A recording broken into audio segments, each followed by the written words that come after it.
Hey everyone, this is Cindy Garrard with Soul Hype Cindy. We spend our lives navigating friendships, relationships, health. Let's do it together. Let's leap into our best and most enriching lives through true and inspiring stories. Welcome to Soul Hype Cindy. Today I have a dear old friend named Debbie Craul. And just a little bit about her is that she is a proud military brat, turned lifelong learner with global roots and heart deeply grounded in the Gulf Coast. After attending Pensacola Junior College, she built a diverse career, including medical administration, 15 years of optical sales across the Eastern Caribbean, and later real estate sales in Destin, Florida. Debbie, welcome to Soul Hype Cindy. Thank you, Cindy. Thank you so much for inviting me. We've known each other so long that when Debbie called me back, she called me by my maiden name. That's right. You're like Cindy Tucker. Gerard. Cindy Tucker. So we were talking that when I first walked in, it's been so long. When did we meet? I think originally we met, at Rotary. Yes. Because Bruce was president. Right. And then when you started coming, when the Emerald Grand was being legendary, actually built. Yes. And you came in wanting loans. Yes. Yes. That's exactly why I was there. Yeah. But I would come in and we had so much fun. Oh, so much fun. The food you would bring, oh my gosh. I felt like I had a contest one time with all my agents' offices, and whoever won, I came in and made fajitas for them. I believe it. It was so much fun. And it was that legendary, and that's when Denise was there. Yes. Yep. Yes. Okay, so that was probably 20 years ago? That was in 2000, and they broke ground, I think, in 2005 or four, at the end of 4. Okay. And then it took 2 years to build because we started closing. It's a beautiful building. I remember in 2007. So now you're in retirement, but she's anything but idle. She pours her energy into her church, leads powerful small groups like Loving Our Kids on Purpose and 5 Days to a New Marriage, and is passionate about what matters most, building strong families and meaningful relationships. She's a devoted wife, mother of 4, proud grandmother to 6, a dog mom to 2 beautiful long-haired miniature Dachshunds. Her heart beats for helping families, believing that when respect, honor, and feeling of truly being known start at home, and they ripple outward to build healthier communities and cultures. So let's leap today into conversations about bringing wisdom and insight to the most important relationships in our lives, our spouses and our children. That's right. And they're probably the most challenging relationships that is for sure. God has a funny sense of humor. He does. So we do a few questions to break the ice on Soul Hype Cindy. And one question is, tell us a funny story of your childhood. Oh, my goodness. A funny story. Well, I have more of an embarrassing one. Okay, so I don't know about that. Yes, it no. could be embarrassing. No. Okay, well, something you want to share. About my childhood? Yes. I really enjoyed being an Air Force brat because it gave me a diversified it's almost an education in itself whenever you move around from, country to country or states to states in the United States. And so I really feel like I got an edge on, life because of all the different cultures I saw. And it actually gave me the oomph to take a job selling eyewear in the third world countries in the Caribbean because I lived on Okinawa for a couple of years when I was in grade school, middle school. And so, I could see myself going down there and not being afraid. So it was really, really a neat experience being an Air Force brat or being able to move around like that. Yeah.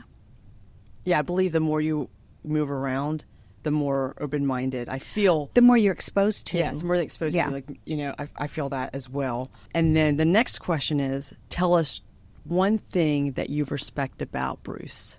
I respect him for his confidence and his, his countenance with whenever he, of just, this is, I know sometimes a bad word to people, but sometimes of just being in control of the situation. Yes. In other words, if we were on a ship and it was going to sink and we all had to get into a lifeboat and we only had a certain amount of rations, he would, if nobody else was, if obviously the captain wasn't on the boat with us, he would assess the situation and look at it and go, okay, here's what we're going to do. And it just instills... He's a natural leader. Yes. Thank you. Yes. Thank you. Yes. No. And very much. And so. I'm a fan. I'm a Bruce fan. So. So am I. I told you the story about how when I first moved here years ago, they had just started letting women into the Destin Rotary Club. Oh yes, I remember. Yes, and I was one of the first women that was invited. I didn't know what an honor it was. Dr. Taylor invited me, and I was like, no, thank you, because it was 7:15 in the morning, and my boss was like, what? You better go. And I was like, I'm not going to that. And she goes, you're going to go. I go, well, then you're going to pay for it because I don't want to go. And so anyways, I wound up going and falling in love with Rotary and Rotary International. And did you know that Rotary sponsored my first international mission trip? Really? Yes. Wow. Yes. That's great. I don't know if it's because they needed an international chair for the board for the next one. But they did, and it's really something that's very dear to my heart. And Bruce was, I think, president my first year. Wow. So That's natural neat. leader. Yeah. Yes. Absolutely. So let's leap into kind of learning a little bit about stuff that you've learned through the years. So what foundational values help families build strong, lasting connection in today's busy world? I think being, first of all, caring about your kids and wanting to be connected to your kids. A heart-to-heart connection is the most important thing. And that goes for kids and it goes for husbands and wives as well. And friends, But getting there with everybody has a story that they've lived. Yes. So there's lots of things about their story that they can get easily hung up on, either from, non-truths, lies that they believe that made an impression on them. So getting to that connection and keeping that connection, I think, is probably one of the most important. It is the most important thing, really, because then with the connection, they'll listen to you more, likely to listen to you, and want to please you. So not just making them read the 10 Commandments where it says honor your father and your mother, for sure. It's a 10 Commandment. Do we for need to go over that? For sure.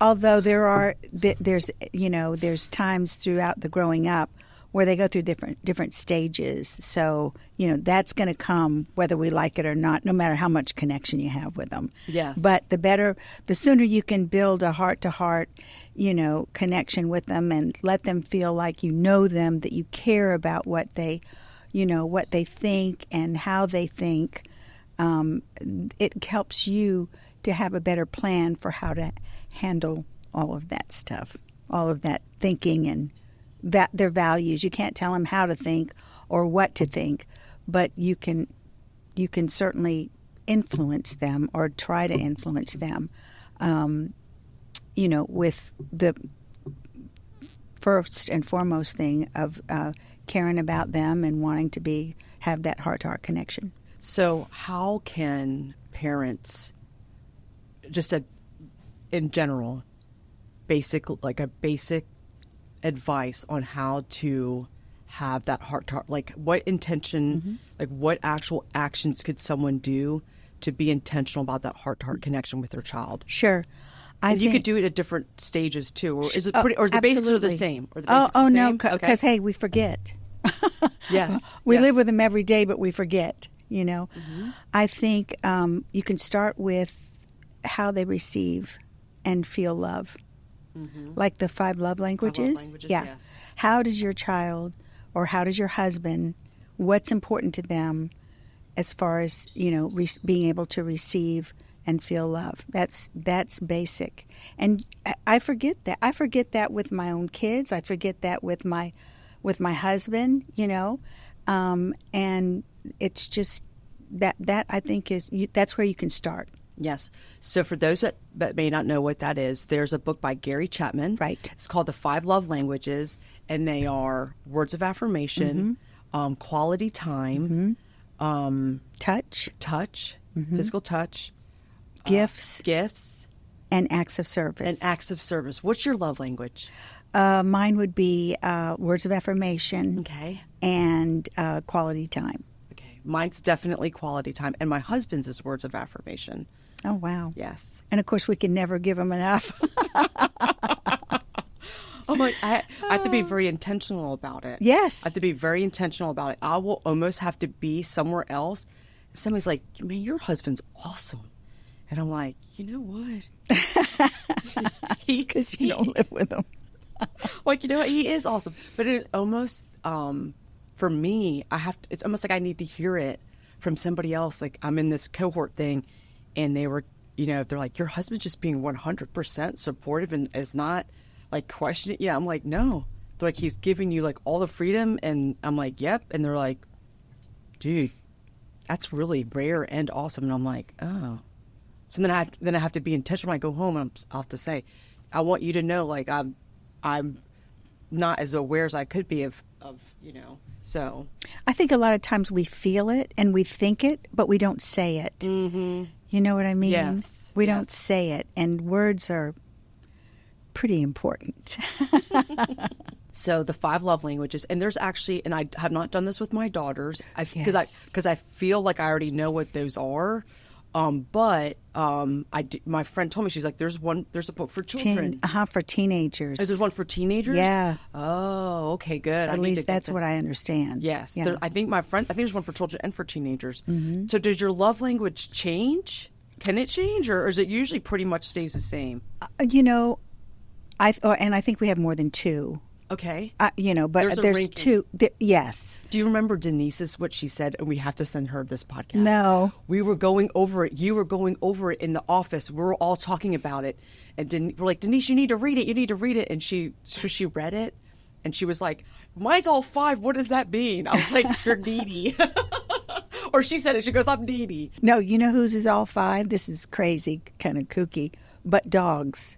My dogs are totally all 5. All dogs. They like to be touched. They like gifts that you bring from them. They like acts of service. They like words of affirmation. Because they're all love. And they like quality time. They're all love. So they're all love.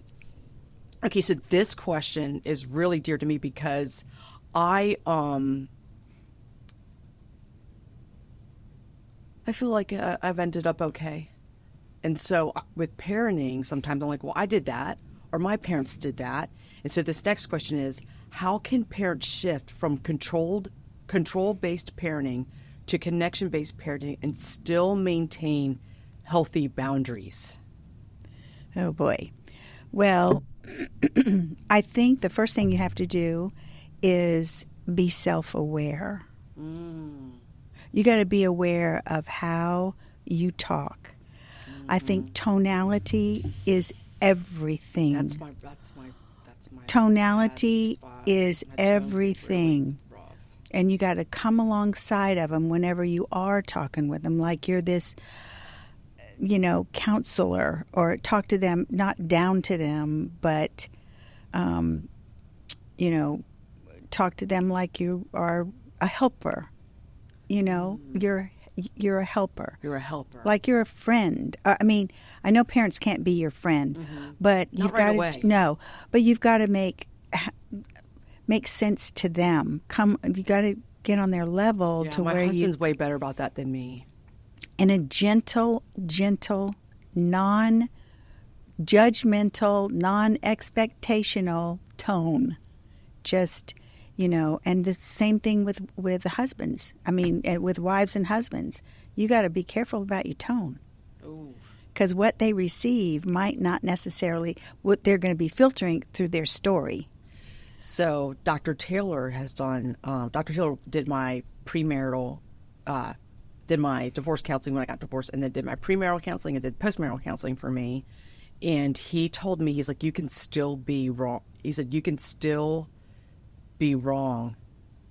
Even you can be, what you're saying could be true and correct, but if it's loud, then you're wrong. Yeah, right. And so I'll never forget that. And he also said to me, don't say no. Jeff and I would just say no to each other. Like, nope. He's like, don't say no. Like, hell no, I'm not doing that. Like, literally, when we first got together. But that's how we're very, Jeff and I have, we're very thick-skinned people. So so the way we talk to each other, people are like, oh my gosh. But he was like, don't say no. There's no way I'm going to do that. You would say, I'm unenthusiastic about that idea. Mm-hmm. Also, I've heard the saying that people will, not necessarily remember what you say, but they'll remember how you made them feel when you said it. So when you're so walking alongside them, friend-like, but how do you still impose the boundary where? Because that's the whole thing, is that, we're still trying to teach them, and not necessarily right from wrong. My kids are a little bit, I don't know. But we're trying to, how do you enlighten them, but also instill discipline? Okay. I think that you have to ask questions. Mm-hmm. Asking questions that will cause them to think. For instance, your teenager wants to go to a party that that is going to be, wild. Correct. Alcohol, drugs, possibly. Oh. Yeah. Yeah. And so they come in and you've got the kind of relationship that with them that they're going to say that they're going, want to go to this party. And they know that what probably is going to go on. And so you have to be prepared with questions or with things, like... Give me some examples. Okay. So honey, yes, you can absolutely go to that party. As soon as you can make me feel like a genius for letting you go. As soon as I feel like a genius, you can go to that party. So he's got to answer you to, how are you going to make them feel like, how am I going to make my parents feel like a genius for letting me go to this party? And, they should have to answer you for it. Come up with an answer. Or a lot of times they were talking to you about something that happened at school, and Danny Silk gives an example of, he said, I hate Mondays. Picked him up from school and was driving home, and the son said, I hate Mondays. This is a teenage son going to a public school. He had been going to a Christian school, private school. And his dad said, I said, He said, He says, I have to listen to all my friends say they went to parties, they got drunk, they got laid, they smoked pot, got weed. And he says, and I just, maybe I want to do that.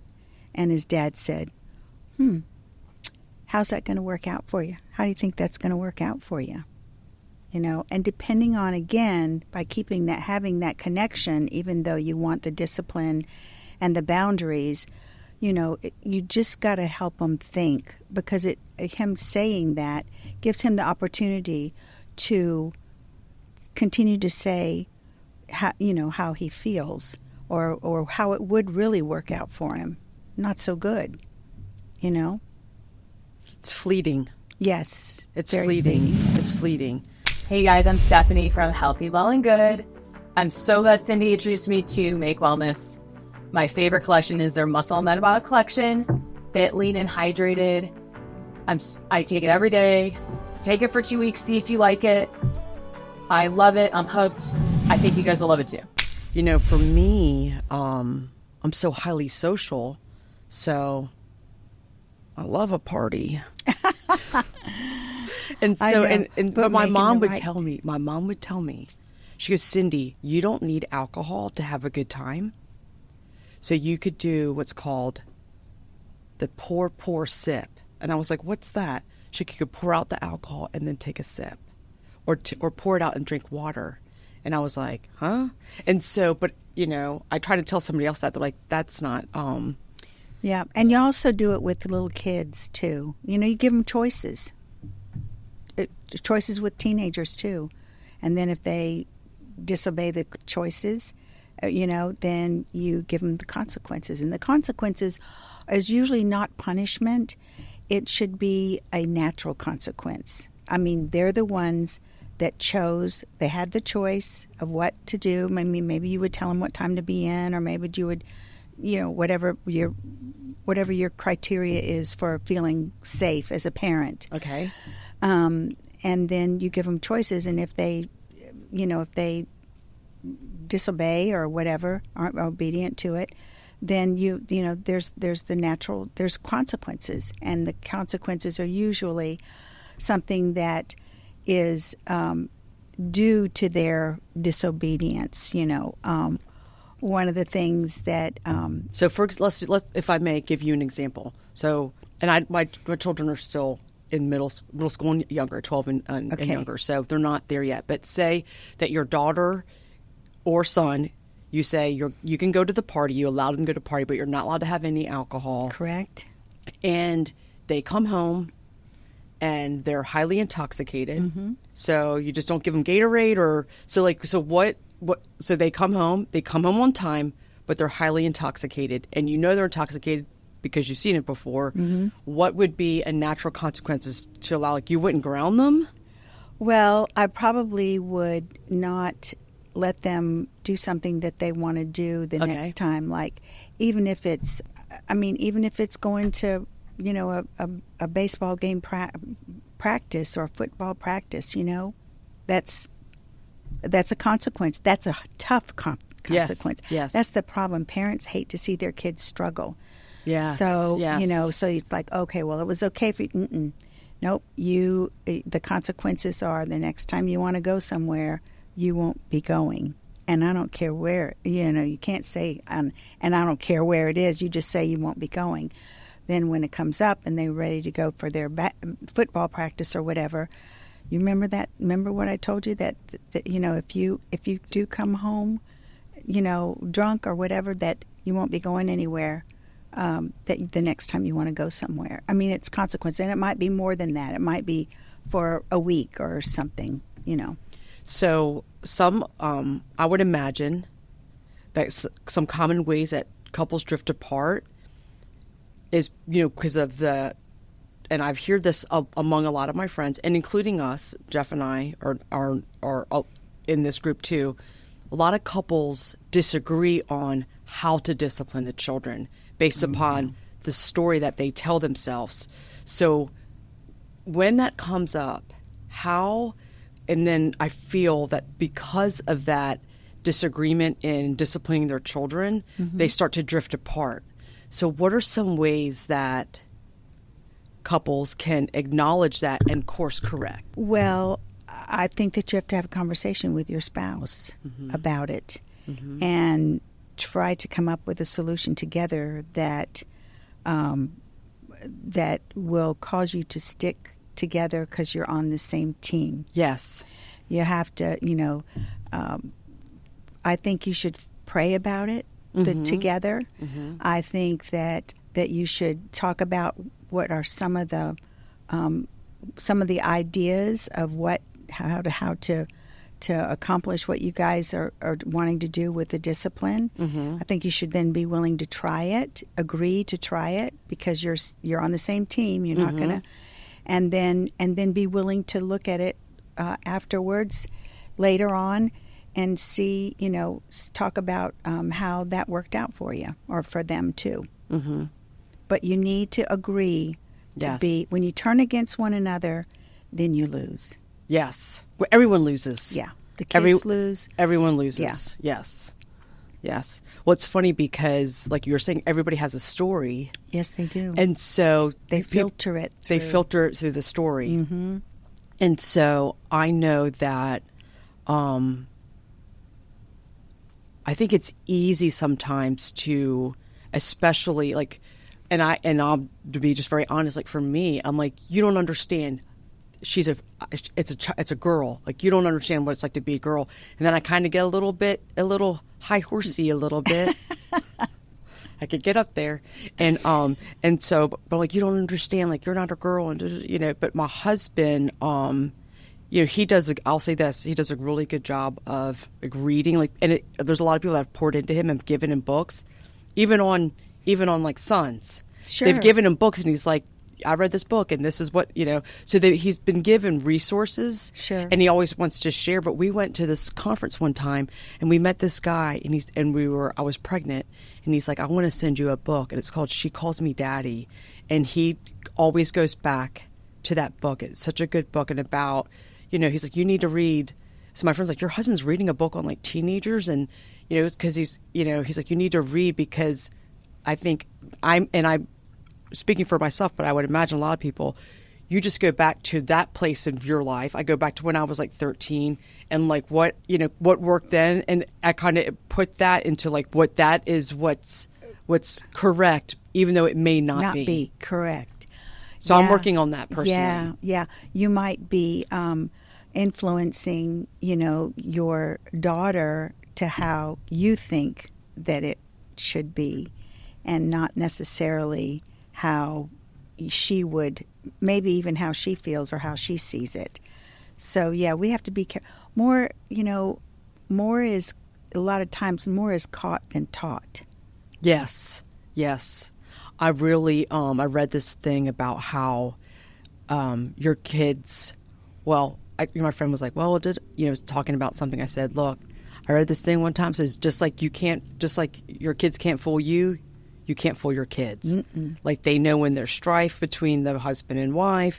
They know when there's, stress and stuff like that. Like, they can see it, because they could probably even feel it. And so I'm trying to be more mindful of, they're like, you want your daughter to wake up and read the Bible every morning? Wake up and read the Bible every morning. Right. Yes. I think another thing, too, and by the way, that goes for little kids, too. They know when they're being disrespected and talked to ugly by the parent, Mm-hmm. When Yes. when they know, and that just goes in. There is no filtering. Like, don't let that go in my brain, for a little 3 or 4 or 5-year-old. It's all going in, and that can create messes. And same with the teenager, and same with the spouse.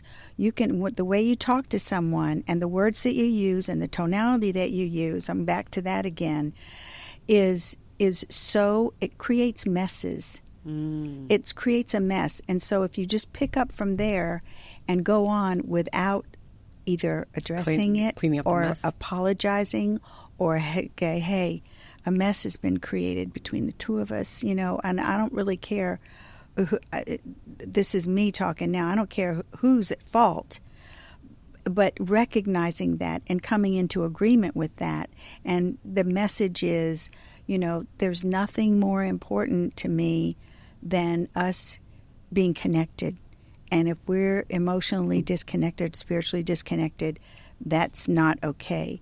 So it's kind of like, if you let brothers and sisters, siblings, spouses, you and your little ones create a mess, then it's kind of like a dog going poop in your house. Yes. And nobody cleans it up, and he just goes all over the place. Pretty soon, the whole place begins to stink. Yes. And nobody wants to be there.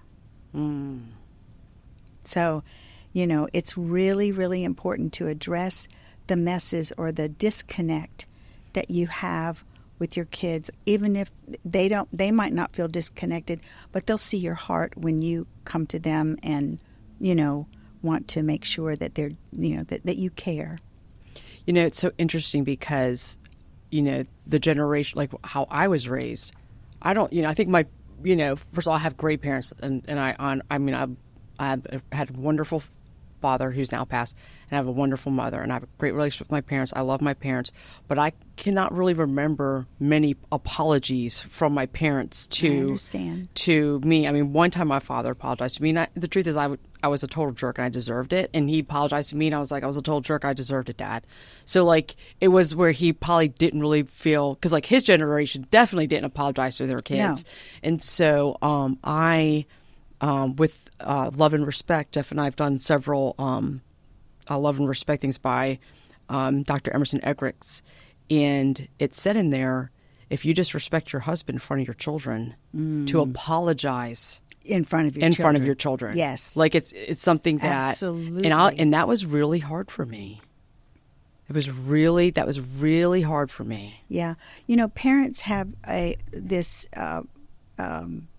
pattern that they learned whenever they saw their parents, and so it's the only thing that is how your parents parented you, and you feel like you turned out okay. You're going to parent them the same way in all probability, unless you intentionally, look at what did you learn about relationships in the marriage and family that you grew up in, from the marriage and your parents, and then learn from that, and then intentionally decide to make it, to change it, the shift it, the paradigm shift. They only have one platelet that they grew up with, and us too. Yes.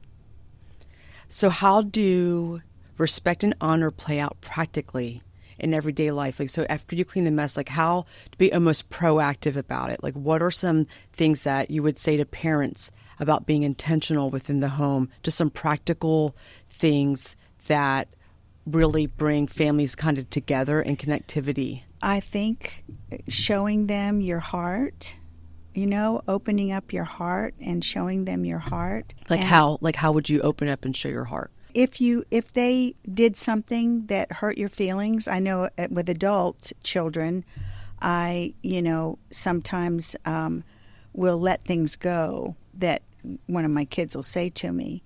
But I think that I think it's important for them to see your heart. Mm-hmm. I think it's important for you to want to know what's get down, if they're little kids, get down on their level, look in their eyes, mm-hmm. and tell me what you need. What do you need right mm-hmm. now?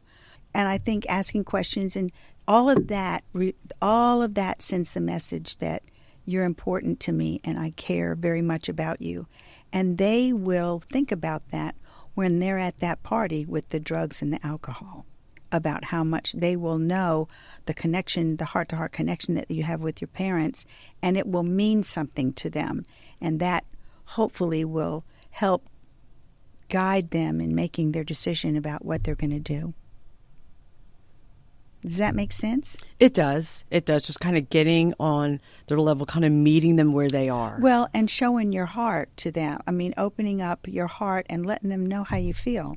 But don't let them know how you feel and yelling at them and telling them what a terrible person they were or what they did. Tell them how you feel. Manage yourself. Manage yourself. Manage yourself. That's one of the best things you can do. Manage yourself and be self-aware, I think. Yes.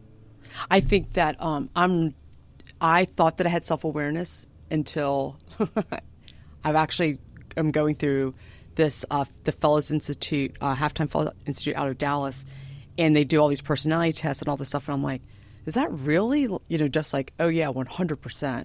Because I'm like, am I really that way? And he's like, yeah. And I'm like, I was like, well, maybe I became that way.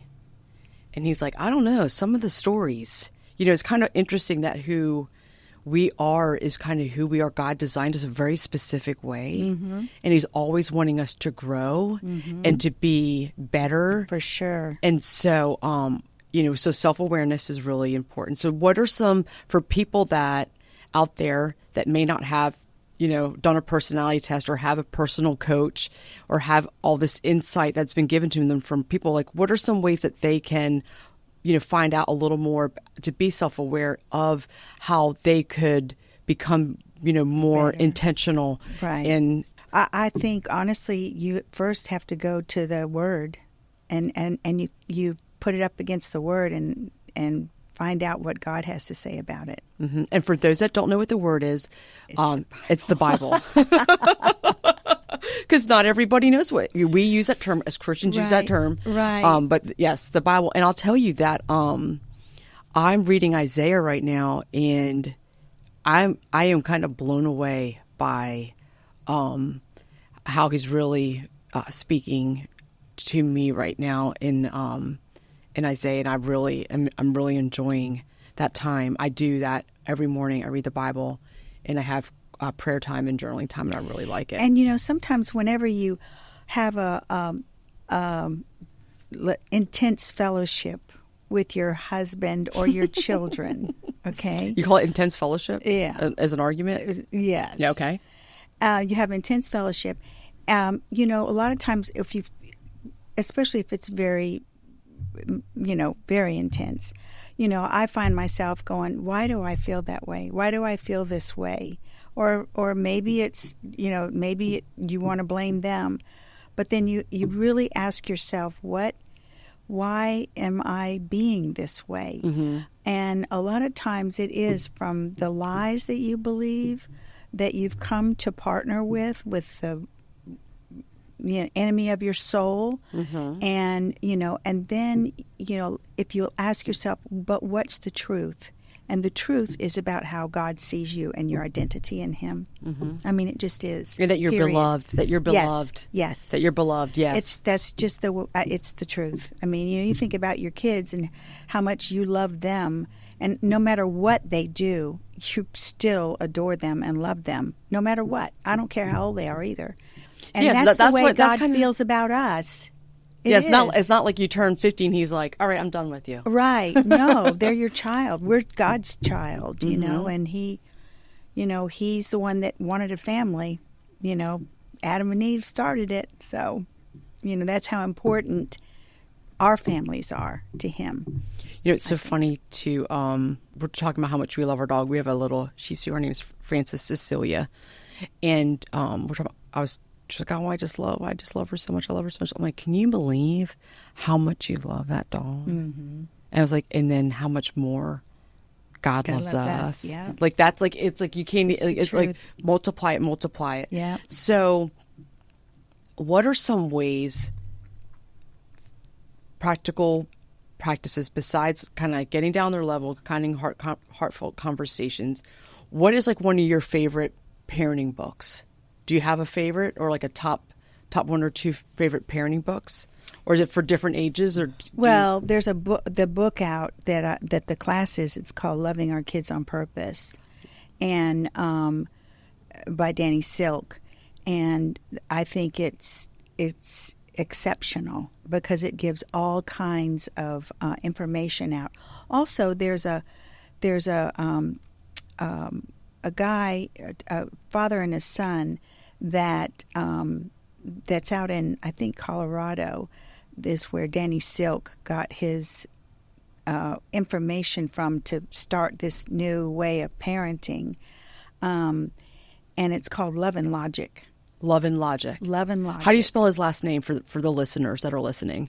The Silk. It's just like a silk top. S-I-L-K. And they have a lot of YouTubes. Ooh, what a cool last name. They have a lot of YouTubes out there on all different ages of parenting, on relationships, on everything. Love and Logic. It's rich. Yes. Ooh, that sounds good. His is Loving Our Kids on Purpose. Okay. And Danny Silk, the way he got his research. Yes. Mm-hmm. Thank you. You're welcome. Is that he was a social worker. Okay. And he was assigned to go to this house that fostered a whole bunch of kids. Oh, and interesting. And the parent, was there. And you can't, how do you help a parent who can't spank a child? I mean, and these kids were like, suffocating their sister or brother with a pillow, wanting to catch the house on fire and all that. And so he said he went to tormented. this one, and they were the worst kids. And this lady had them all sitting around, coloring and doing their homework and all of that. And he learned from her about Love and Logic. She took some of the things that was from Love and Logic and applied it to her foster kids, and it straightened them out, or it's helped them a lot. People don't want to be people don't want to be judged. They want to they don't. They want to be understood. Yes. They want to be known. They want to be loved. Yes. Respected. And, yes. Yes. And so all these, honored, even honored. Yes. And you honor someone by not arguing with them, or or accusing them, or being judgmental. You acknowledge what they, honey, I see seems like it's upsetting you, and say like how acknowledging they are. the feelings, kind of like AI does with us. Whenever we write to AI, they take the words that's in there and they repeat it back to you, so you kind of sort of feel like, wow, this AI knows me, and it's because of the things that you have said to them, or they have asked you, yes, or that you want to know about, and it's just. It's very intense research like that. It makes sense. Like, I see, honey, that what I said upset you, and then kind of repeating back to them like what they're experiencing. Yes. What does this is the last question. Okay. No, I'm kidding. What did you say? I didn't even hear you. I have a selective perception, though. Oh, I've selected, good. so yes, I guess I wasn't Good. supposed to hear it. So, what does it look like when strong families begin to ripple out and impact the culture around them? Oh, wow! It changes. It changes a city. It changes a nation. It changes your sphere of influence. And their sphere of influence, and it just, you sort of disciple them in ways that you don't realize that you do. Whenever you, the place, your friends, your contacts, your people, get discipled, and they want to go out and hopefully mirror what you and help others too. Yeah, exactly. That's what I mean. It's really interesting how in the business world we call them COIs, centers of influence, and so I think that it's really important to do your best to be in community and have fellowship and want to sincerely help not just your family but other families. I think that people I feel now are embracing, are kind of getting back to the community. It takes a village. Where before, I feel like when I was growing up, we'd get on our bike, we'd ride to our friend's house, we'd go there, like everybody kind of took care of each other's children, and I think it was a little more door opening. Where now, or maybe like the last 15 years, I feel that like we knock on our neighbor's door and they're like, "What are you doing here?" We're like, "Oh yeah," right. Because I'm trying. It's Exactly. it's like come in, like have a nice conversation. What's going on with you? Sure. Even things like, what are you planning to do? What's your vacation? And I think that wanting to that's actually what this podcast is about. Is kind of seeing people and knowing people at a deeper level. Yeah. Because we are designed to be together. And it all starts with you managing yourself, getting healed from the things that you've been hurt by, that maybe there's some still open wounds and you don't even recognize it or realize it, and being self-aware to help your kids, your husband, your family, The most friends. important relationships in your life. Yes. Yep. It all starts with managing yourself. Yep. Well. Debbie, thank you so much for coming. Did you have fun? I did. You have so much insight and wisdom And you've spoken so many words of life into me just in this conversation. I'm so grateful. And I hope that our listeners and people that are watching are also able to, get some of your wisdom along this time together. So thank you. Oh, you're certainly welcome. Thanks for having me.